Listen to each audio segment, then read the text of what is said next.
Well, thank you very much, and welcome to this lecture series on the theology of the person. As you may have read, the lecture series is put on by the James M. Houston Center for Humanity and the Common Good here at Regent College, of which I'm director. I'm Jens Zimmerman, professor of theology here at Regent, and we're very grateful for the sponsorship of the Issachar Foundation for this lecture series.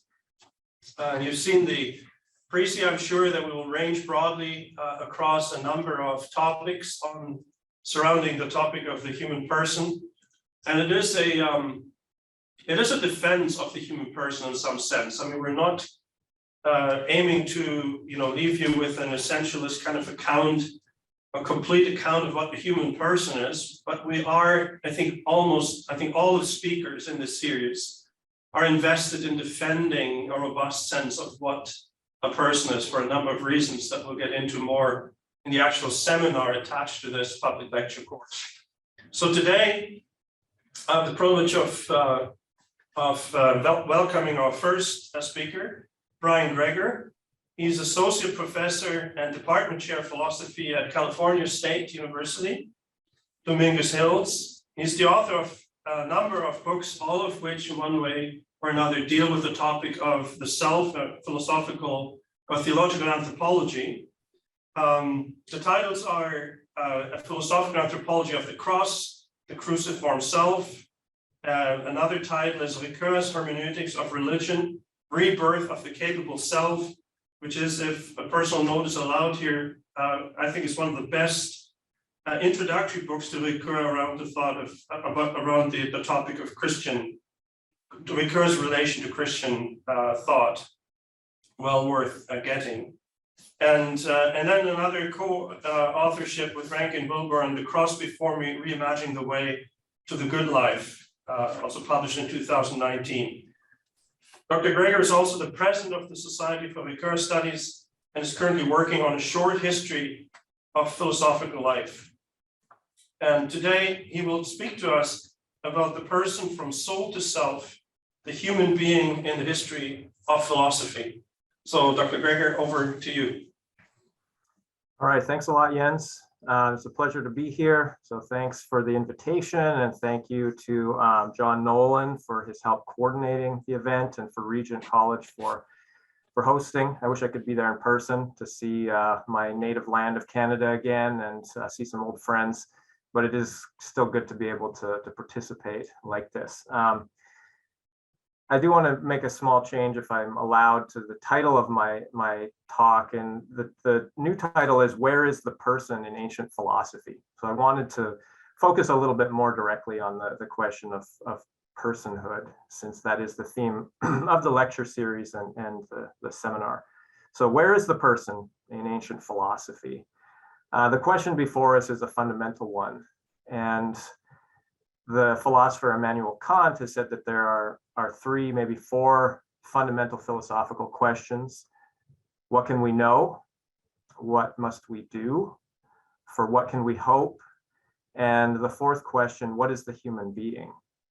And that's a question that human beings ask throughout history, around the world. It seems like in all places and all times. Here's an essentialist statement for you, Jens. Human beings notice there's something peculiar about the human being, about the sort of beings that we are. But we shouldn't assume that the notion of personhood is necessarily something that's recognized universally, or that there is some easy essence that we can identify.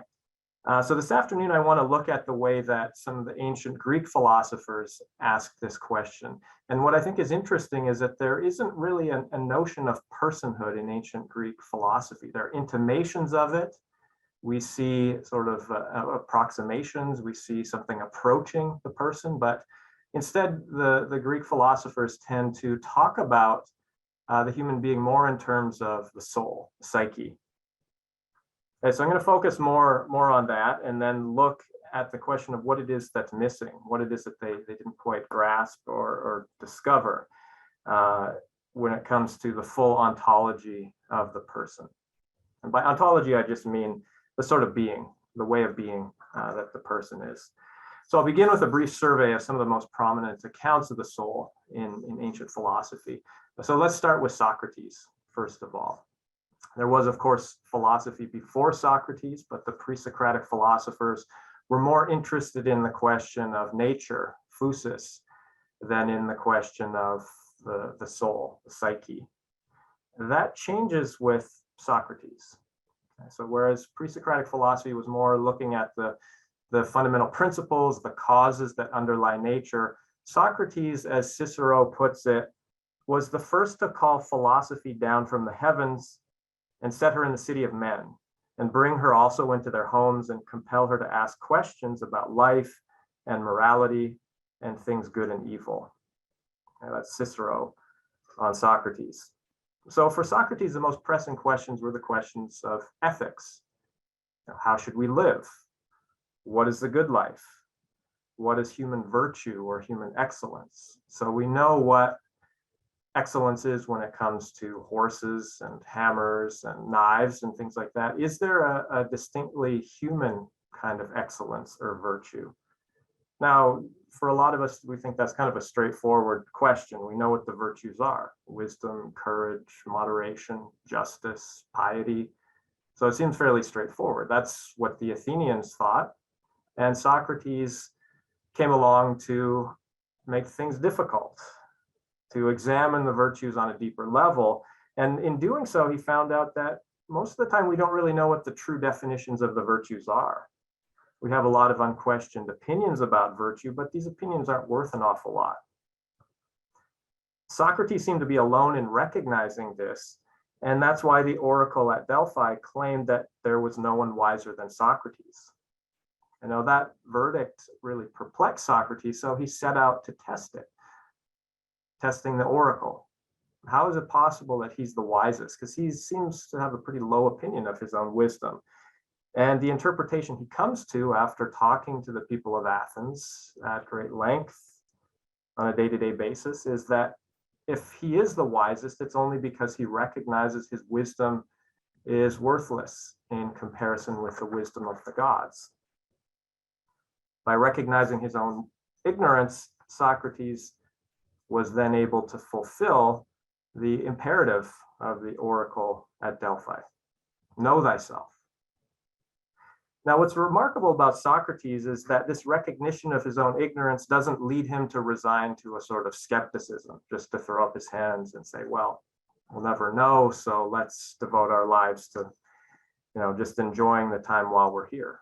On the contrary, this recognition of his ignorance intensifies his desire for wisdom. Socrates is the most erotic of all people because he has this intense eros, this desire for the eternal forms of the good, the beautiful, and all that's good for human beings. That's what Socrates calls the examined life: to examine the meaning of virtue, to examine the condition of his own soul, and to consider whether it's virtuous or not. Now then, the task that he sees before himself, the vocation that he sees himself having, is to call his fellow Athenians to the same examined life, the same life of examination. And that's his way of caring for the city. Okay? By caring for virtue, he's caring for the soul and teaching others to care for their souls as well. So Socrates helps to initiate this model of philosophy, not just as a kind of theoretical inquiry, but as a model, an ethical model of caring for the soul. This is a theme that's gained a lot of prominence in the last few decades with people like Pierre Hadot, Michel Foucault, Martha Nussbaum, John Cooper, and others, attending to the fact that for Socrates and other ancient philosophers, philosophy was an art of living and not just a sort of theoretical or academic subject.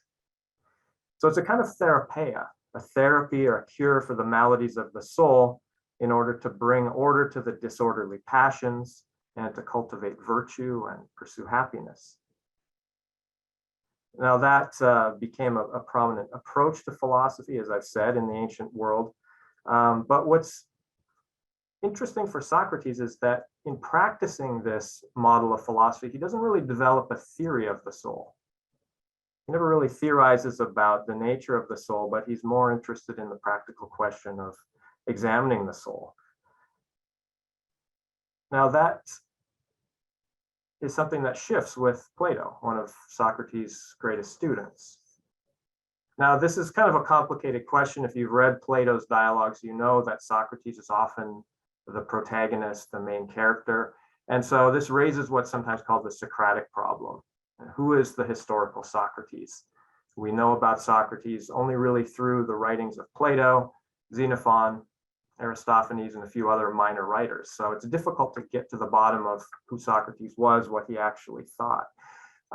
My own reading is that the more theoretical accounts of the soul that we see in Plato's dialogues, that's more Plato's own developing sort of ideas rather than Socrates' own position. And we see this because, this develops as Plato's works mature, as he moves from the earlier Socratic dialogues to the later ones. Now, that said, Plato doesn't have one consistent theory of the soul either. His accounts differ between dialogues. And the popular view is that Plato is just a simple dualist, right? The soul occupies the body, and the soul is the locus of our true identity. We see a picture like this in Plato's dialogue Phaedo, where Socrates is in prison, he's awaiting his execution. His friends are grieving his imminent death, but Socrates seems calm and composed. After all, the philosophical life is a life of training for death. Death would seem to be a good thing because death is the liberation of the soul from the body.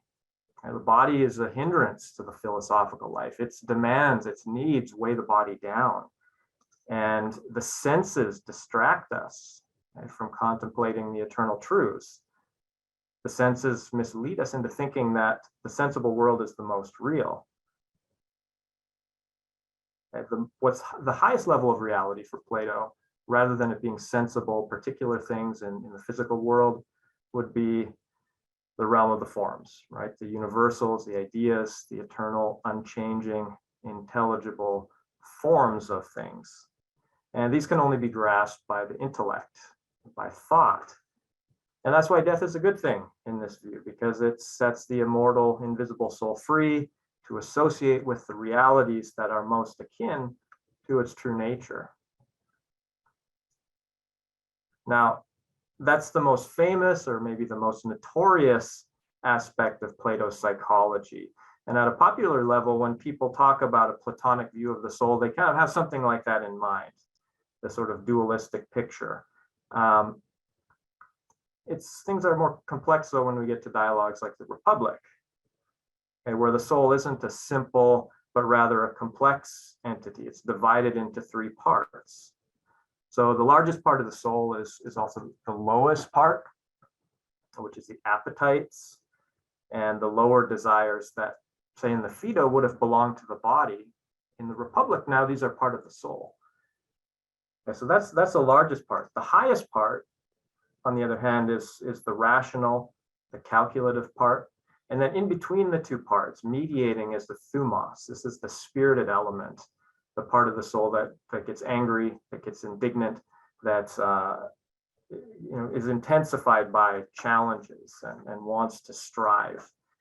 Now it can take the side of either the lower part, the appetites, or it can take the part of the higher part, right, of intellect.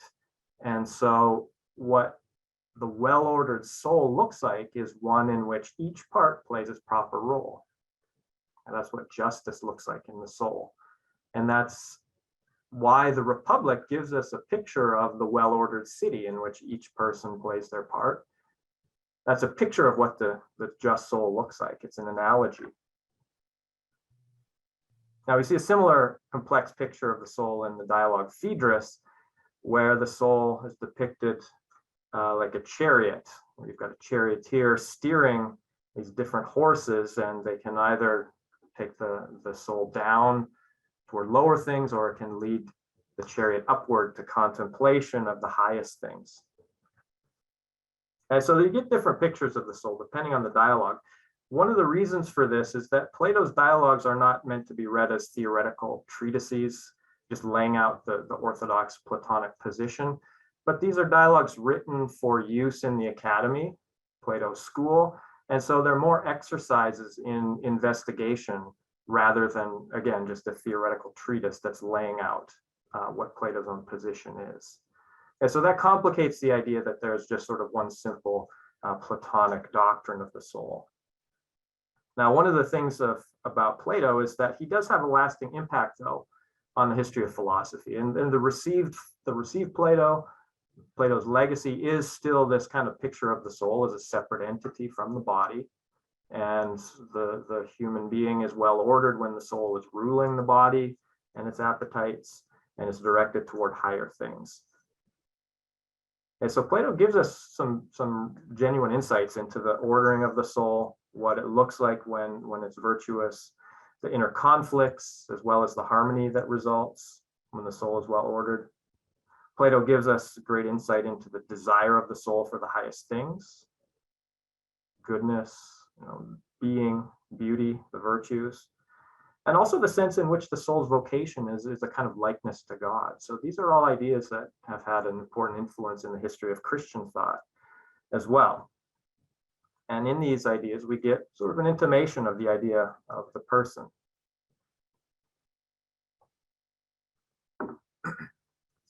Now, the same way that people often think Plato just has this kind of simple view of the body and soul, a lot of times people think that Plato exemplifies Greek thought in general, or Greek culture in general, as if most of the Greeks were dualists in this sort of way. And that's really not the case. Plato's view is actually more of an exception than the rule when it arose. Prior to Plato, you had more of a psychosomatic kind of unity as the picture of the soul that you'd find. Going back to the Homeric era, body and soul as a sort of psychosomatic whole, as opposed to a duality. So the soul in Homer's works is not a separate substance. It certainly doesn't find its true and fullest existence apart from the body. So in Homer, after death, what you see is the psyche. It's just kind of a vague, ghostly shade. It's just a faint impression of the human being in life, and certainly not spending its time contemplating the forms. Also true of the sort of Homeric picture, the soul is not a complex structure of different parts interacting with each other, and that requires the right ordering. And it's by no means the bearer of one's essential identity. Also, instead of psyche, Homer tends to use the word thumos when describing the self as a source of agency, a center of mental and emotional identity. Okay, so Plato is a new kind of idea that develops much later. And so it's not necessarily the only view in Greek culture. It's also not the sort of primary or preeminent view among Greek philosophers. Okay, there's a lot of different accounts of the soul among other thinkers and other schools. So Aristotle, for instance, Aristotle was one of Plato's star students. He was at Plato's academy for 2 decades before he went off on his own and started his own school, the Lyceum. Lyceum's a remarkable school because they investigated pretty much everything there was to investigate. They were interested in everything from questions of metaphysics to questions of practical philosophy, ethics, and politics, questions of interpretation and literary theory, questions of biology. So you start to see the different branches of philosophy differentiate with Aristotle. Now, what's interesting is that with Aristotle, the soul seems to show up in all these different contexts. And the study of the soul is relevant to politics. In fact, if you want to do well in politics, Aristotle says you need to study the soul. But the soul is not primarily a subject for metaphysics the way we might think. For Aristotle, actually, the study of the soul is primarily one of biology. It's a study of nature and how the soul functions as the form of a living thing. And so if we talk about the forms of things in Aristotle, everything that exists as a substance, a physical substance, is composed of matter and form, right? So for instance, my water bottle here, you've got matter, this metallic substance, and then you've also got the form that makes matter into this particular thing. Now, this could be a lot of different things, right? It could be a pen, or it could be a baseball bat, whatever you like. Matter has the potential to be a lot of different things. The form of a thing is what actualizes that potential in matter as this particular kind of thing, as a water bottle or a baseball bat, whatever it might be. And now with living things, this idea of form is a little more interesting still, because living things are able to change and grow on their own. And so they have a different kind of form. Okay? There's still a form that forms matter into this particular kind of thing, but it's the form of a living thing. That's what Aristotle calls a soul. Soul is the form of a living thing, and it gives a living thing its own characteristic functions. That's why Aristotle can say that, say, a plant has a soul.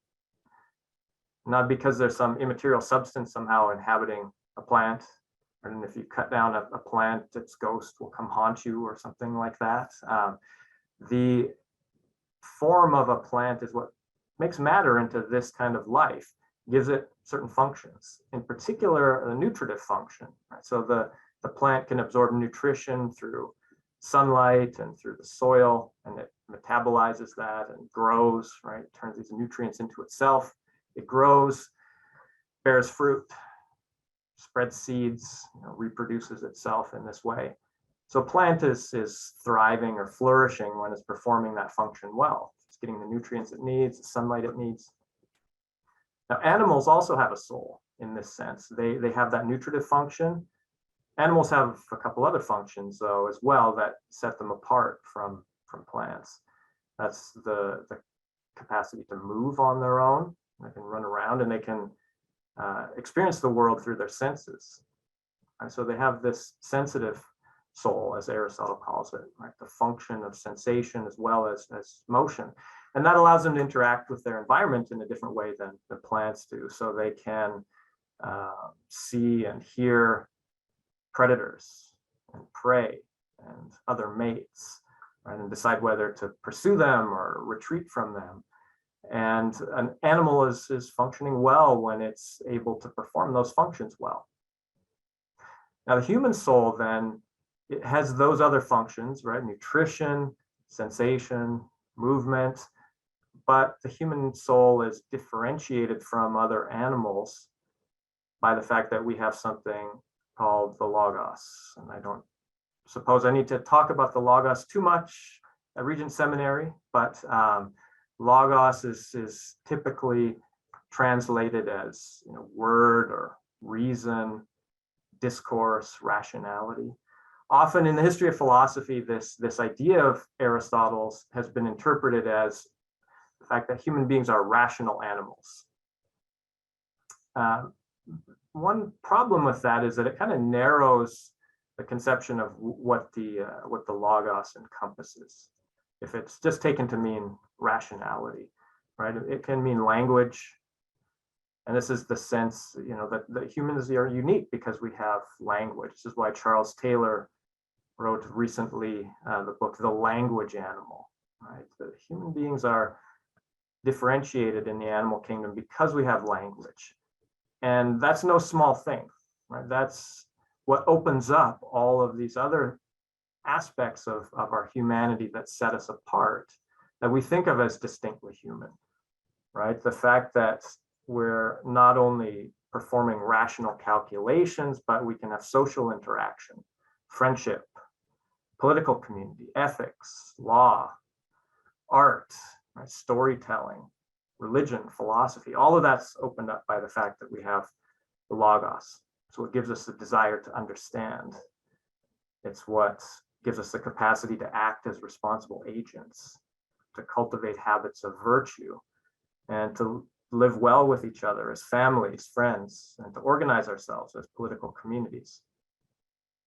Logos is what allows us to contemplate the wonders of being and by engaging in philosophical contemplation to become in some way like the divine.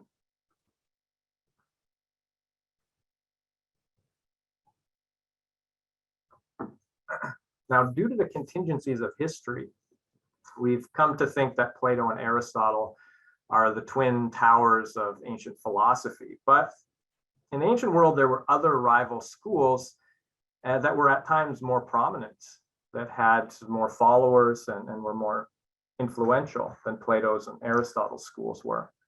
Two of those schools were the Stoics and the Epicureans, very popular in their heyday.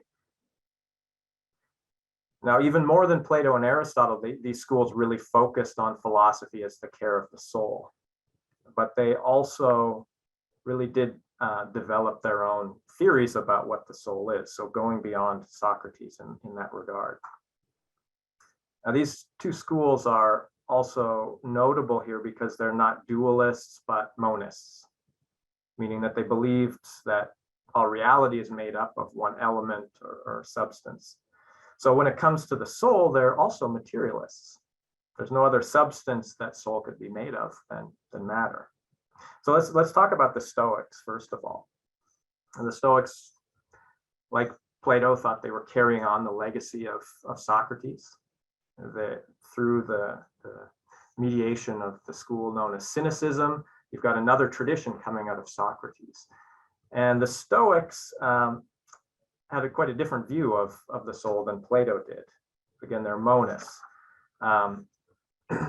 In their view, the fundamental substance of the cosmos is a kind of fiery, sort of hot, windy substance known as pneuma.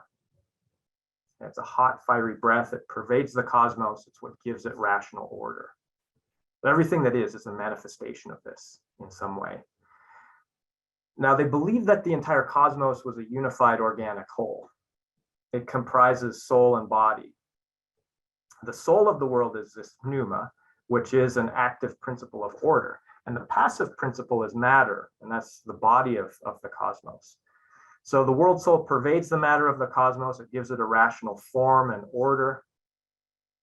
And the Stoics referred to this by different names. It could be nature, it could be Zeus, it could be God. But all of these names designate the same reality, same order. And the Stoics had a very strong concept of providence in the sense that they thought everything is part of this cosmic totality and everything happens the way that it should. Okay? Because this order is rational, there's nothing that doesn't happen the way that it ought to. Now, the soul of the individual human being then is an offshoot of this. It's an extension or an outgrowth of the world soul. So the individual human is a microcosm. The cosmos as a whole is the macrocosm. And in the individual, this pneuma is a physical, corporeal substance that pervades the whole body, helps it to conduct its functions. Okay, so it has 5 different faculties. That there are the 5 or 8 faculties. There are the 5 senses, the faculty of reproduction, speech, and then the central ruling faculty known as the hegemonicon. That's where the Stoics locate the unique dignity, the status of a human being, the hegemonicon. That's what gives us the capacity for rational autonomy, for self-responsibility, for self-control. Now, what's striking about the Stoic view of the self, in contrast to Plato and Aristotle, is that they left no place for any sort of irrational aspect to the soul. There's no place for the passions in particular. The passions for Plato and Aristotle, they still have a part to play. They just need to be well ordered. The Stoics, on the other hand, thought that the passions were fundamentally misjudgments, disordered judgments, mistakes that we make. So when a person gets angry, when they desire something, when they fear something, it's because they misjudge the nature of the thing that they have a passion about. And so if we understood that things in themselves are indifferent, they happen the way that they ought to, and so we can recognize, even those things that annoy us, like a traffic jam, like COVID even, this is just part of the rational order of the cosmos. And so it would be foolish to get wound up, to get angry or fearful about these things. What will be, and it will be good. Instead, good and evil really just depend on the judgments that we form, the choices that we make, right? The actions that we pursue. And that's where their ethics focuses, on the things that are up to us, rather than the things that are not up to us. So the ideal state then would be one in which the passions are rooted out, taken out by the roots, and to achieve a state of apatheia, a freedom and absence of the passions. So rather than, again, a rightly ordered set of passions where we desire the right things to the right degree at the right time, desire itself should be eliminated. Okay, now the way to do that then is through these exercises of learning how to judge correctly. Now, despite their materialism, the Stoics did believe that the soul can outlive the body in some way. Now, this is an interesting contrast to Plato, because Plato thought the only way that the soul can do that is because it's incorporeal, right? The physical body will die, but the great thing about the soul is that it's not constrained by the physical. Stoics actually made a very different argument, saying it's only because the soul is corporeal that it can be separated from the body. Only physical things can be separated from each other. And because it's physical, that has the capacity to exist on its own. Now, the manner of that existence is not really clear. There's disagreement among the Stoics. Some think that maybe it just gets absorbed back into the world soul. Some think that maybe it kind of hangs around and eventually is consumed in the fiery conflagration that will end the cosmos and start things all over again. But in either case, you see a sort of compromise of the individual identity of the soul. So there isn't a sense that this soul has somehow achieved a higher state, or that it's maintaining some sort of distinct identity or active life after death. Okay, Epicureanism. So like the Stoics, Epicureans are monists rather than dualists. But whereas the Stoics believed the entire cosmos was this organic whole, the Epicureans denied that kind of totality of unity and order. For them, multiplicity was the rule, because in their physics, they were atomists, meaning that they believed that the basic element of nature is atoms, which are the smallest, indivisible, indestructible building blocks of nature.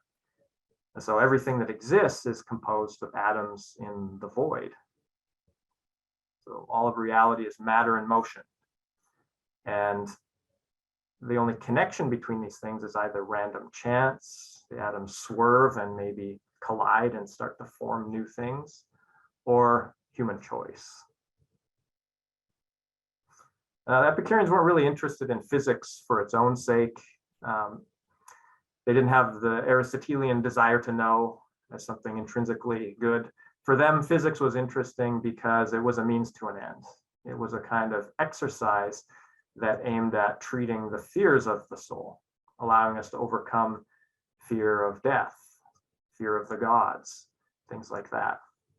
So like the Stoics, they were seeking an ideal of mental tranquility, a freedom from disturbance in the soul. And in their view, the way to do that was to eliminate the things that cause us fear, right, that upset us, like fear of the gods, like fear of death.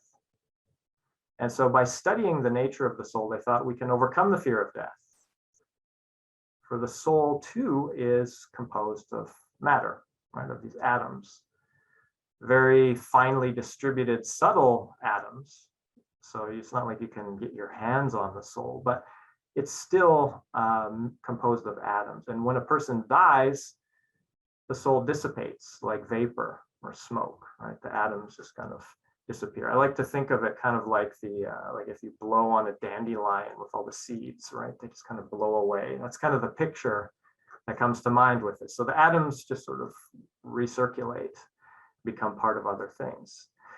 That means that when you die, that's the end of consciousness. There's nothing left, you're not there. And so there's no reason to be afraid. It's the end of consciousness. There's the famous motto that would appear on the tombstone of Epicureans that said, I was not, I was. I am not, I don't care. Which pretty much sums it up, right? I'm not there to care.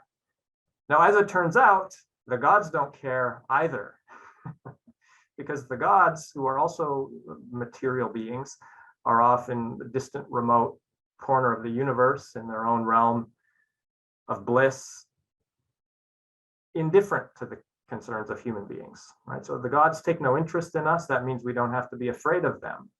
They're not going to punish us in this life. And since there's no afterlife, they're not going to punish us. There's no Hades or anything.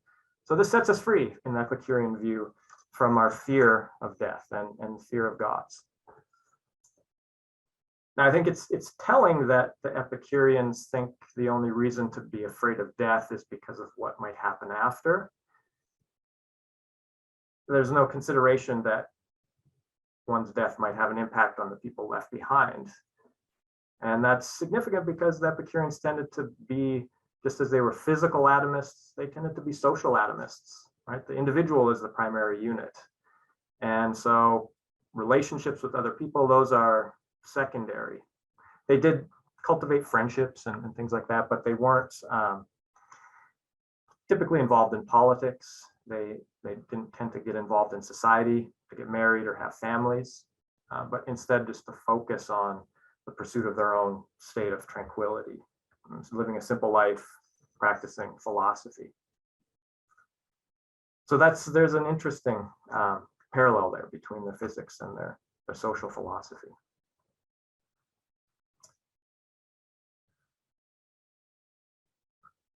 Okay, so those are four of the main views of the soul in the ancient world. And the question arises then, where is the person in ancient philosophy? These Greek theories of the soul have had a massive influence on Western civilization, Western thought and culture, including theology. What's interesting is that the Greek philosophers never really developed this idea of the person. And so I'd like to consider where that comes in. The notion of the person enters actually through drama. The Greek word prosopon and the Latin word persona actually originally refers to the masks that actors wore in the theater when they were playing a part in a play. Now the persona, the prosopon is not the actor, but the mask itself. And so it's the role, it's the part that's being played. And when that image or that idea expanded beyond the theater into society, that term continued to designate a social role. It wasn't the way of identifying the deepest identity of the self. Is the role, not the performer, the actor behind the role. So this then also started to arise in Latin grammar, the designation of a first, second, and third person. It arose in the context of Roman law or jurisprudence. The idea of the person designates the legal status of the human agent. But these are still rather formal notions of the person. It's actually with Christian theology that the idea of the person gains a new significance, that it comes to identify some sort of deeper identity, something ontologically distinct in that way. And this arises in debates over Christology, the idea that Christ is one person with two natures, and in debates over the Trinity, the idea that there are three persons in one divine nature or being. So in the Latin fathers, this is articulated in the idea of the three persons in one nature, one divine nature or substance. In the Cappadocian fathers of the East, it's the idea of three hypostases in one divine ousia. Okay, so hypostasis becomes the preferred term for person rather than prosopon.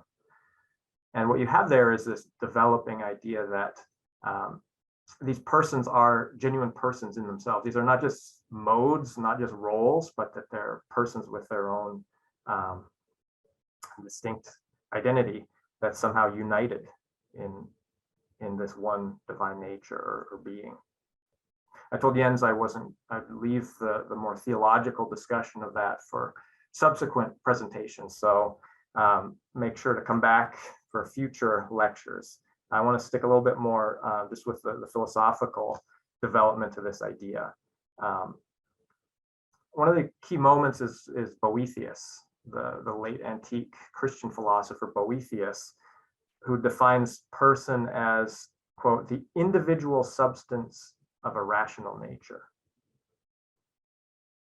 Became a very influential definition in the centuries to follow, the individual substance of a rational nature.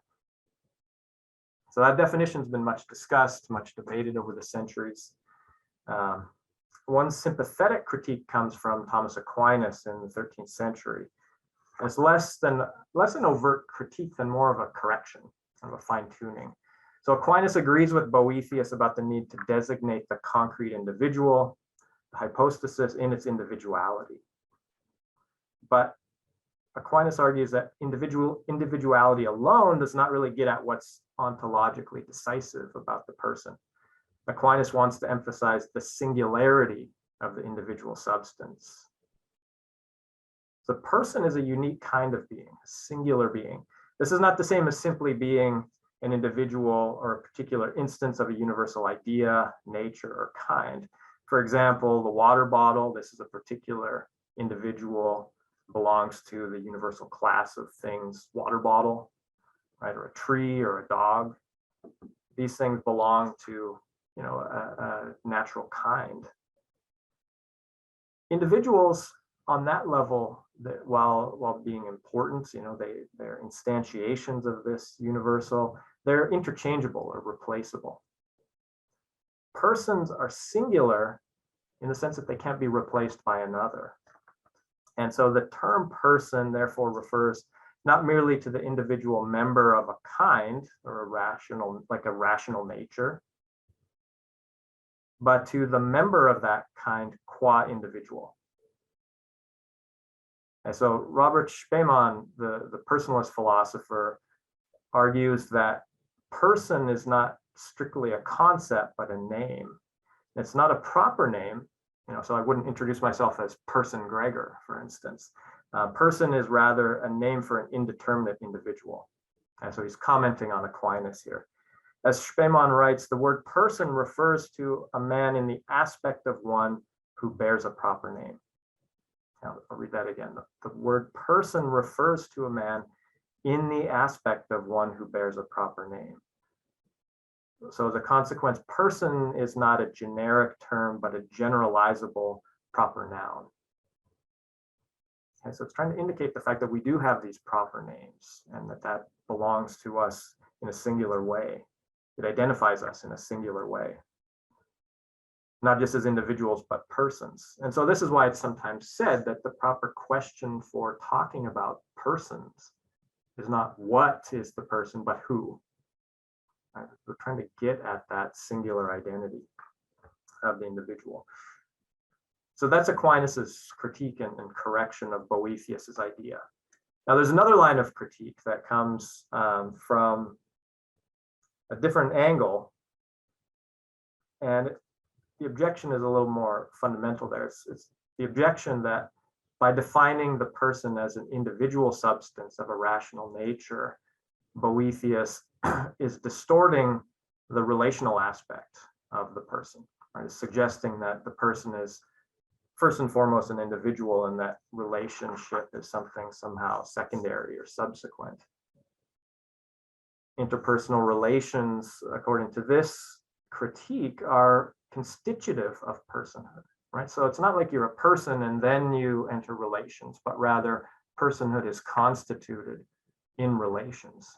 You're always already in a relationship in order to become a person. And so this is the argument made by personalist philosophers like Emmanuel Mounier, John McMurray, Robert Spemann, as well as theologians with a personalist bent like Dietrich Bonhoeffer and John Jejulis from an Eastern Orthodox perspective. Now, there's a lot to say about the technical details of these debates. Suffice it to say here that the Christian concept of the person lays the basis for a radically different conception of reality.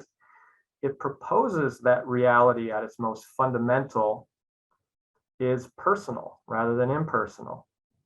So the source of all being is the communion of the three persons of the Trinity. Creation is an expression, a free expression of divine love and grace.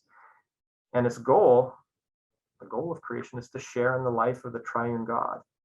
The human person is made in the image of this God, made for relations, to know God, to know other persons, to know the created world, to know oneself.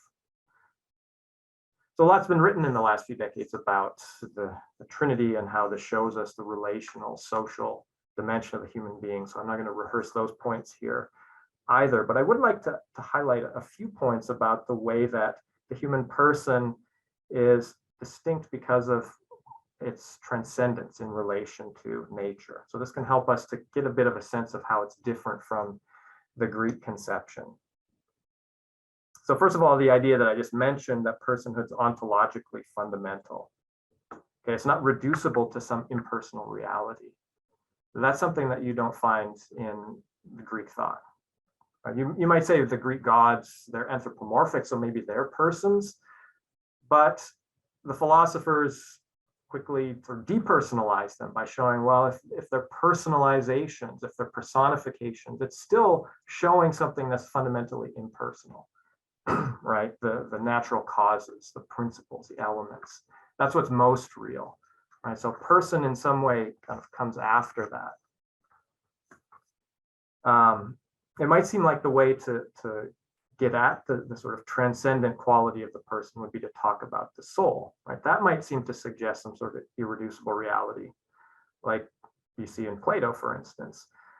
What's interesting with Plato, though, is that you lose that singular identity, because alongside his idea of the immortality of the soul, you also have this idea of the transmigration of souls, so that after death, the soul might end up, attaching to different human beings or even animals.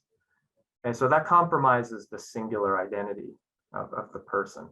Something similar is true with Aristotle, right? So in Aristotle, he doesn't really have an idea of immortality, but he says there is some part of the soul that seems to have the potential for immortality. That's the active intellect, the agent intellect. It's something that humans share in common. It's the part of the intellect that makes understanding possible, that actualizes understanding when we know something. Aristotle says in De Anima that can be immortal, but it's interesting what he says in relation to that. He says at death, when it's separated, we don't remember. Right? Instead, it seems to be taken back up into this more transpersonal kind of identity. That would be the agent intellect. What that would be is one of the big debates in medieval philosophy, but it's clear in that sense, whatever it is, it seems to compromise that individual identity by making it more of a transpersonal thing. Now, this is why Aquinas, when he was interpreting Aristotle, had to do a lot of work to separate Aristotle from all the Arabic interpreters who were reading Aristotle in that way, try to break that idea in order to preserve the idea of some sort of identity after death. Something similar is true with the Stoic idea of immortality as well, right? The individual soul gets taken back up into the cosmic world soul. Okay, so there's more to be said about this, but we're running short on time. I want to leave time for discussion. So I want to wrap things up by pointing to something that Kierkegaard says about the single individual. It's a way to kind of tie together this idea that Christianity introduces something new. If you've read Kierkegaard, you're familiar with this idea of the single individual. And I think if we start thinking about this idea of the person as a singular individual, it gives it a new kind of depth of meaning. Right? So as Kierkegaard writes, there's a sense in which the individual is higher than the universal.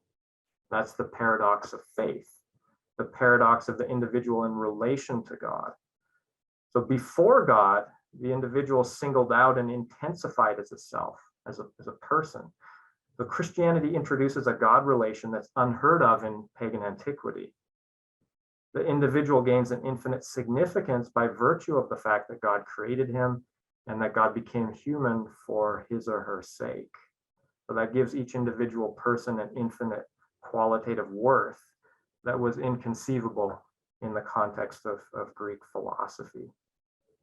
And so that makes possible a dramatic transformation then in our self-understanding as human beings and human persons.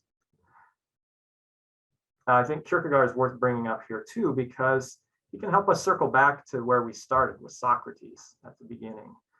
Kierkegaard took Socrates as something of a model and a mentor in his own philosophical activity. Socrates wasn't a Christian, of course, but he understood in his practice something of this notion of the self, right? Of something that's distinct about the individual. Now, it's implicit in his practice. It's not articulated explicitly in the theory. And a lot of these Greek philosophers, as they tried to articulate the soul theoretically, failed to get at this. But what's interesting is that Kierkegaard helps us to appreciate the way that Socrates, in the way he cared for the soul by engaging with the other person, right? That there's a recognition of that singularity. Socrates says in the Alcibiades, for instance, that it's only in encountering the soul of the other person that my own self-knowledge is possible. Right? And so what Socrates does is point the way toward a practice of philosophy as the care of the soul.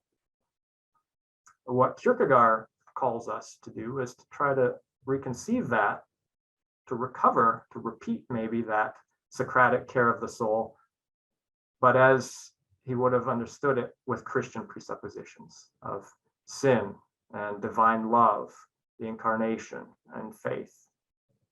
And so that, I think, gives us a great task as Christian thinkers. Thank you.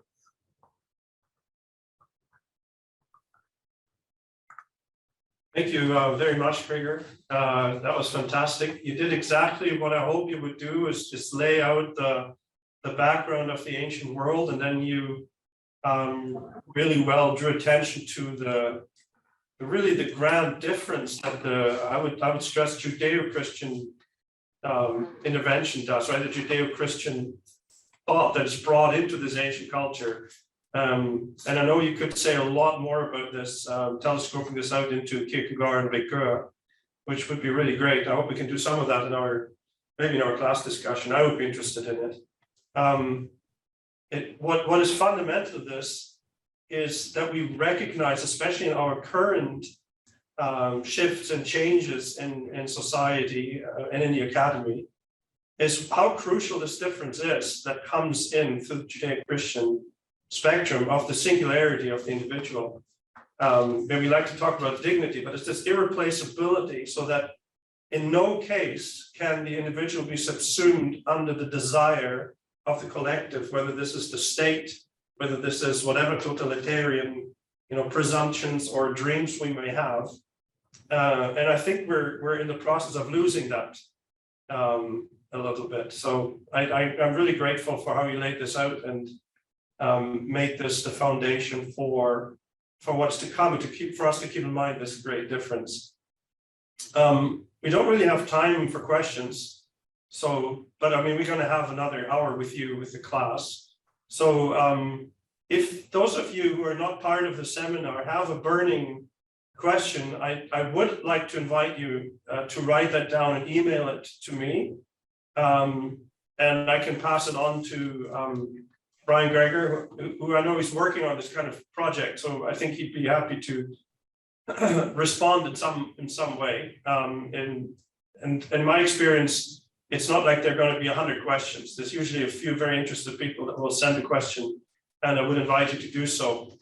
Send it to me at my email address at Regent College, which I don't know if you could put that in the chat, or they have it, yeah. And we'd be welcome to continue the discussion with you in some form. So I just want to thank all of you for attending in such great number, which is very encouraging for us. hope that you will tune in again next week to the next lecture with Professor Saborowski from Germany, who no fear speaks perfect English, and has written a lot on Robert Spamann's work, whom Gregor mentioned. So this should be just a perfect continuation of this series and the groundwork that Brian Gregor has laid for us here so well. So really, thank you, Brian, for this fantastic lecture. Thank you for participating. And all of you others, I hope you can come back next week. And I wish you a good week until then. And we will either you go off or we'll kick you off so that we have only all seminarians left. Thank you very much for attending. See you next week. Thanks, everyone.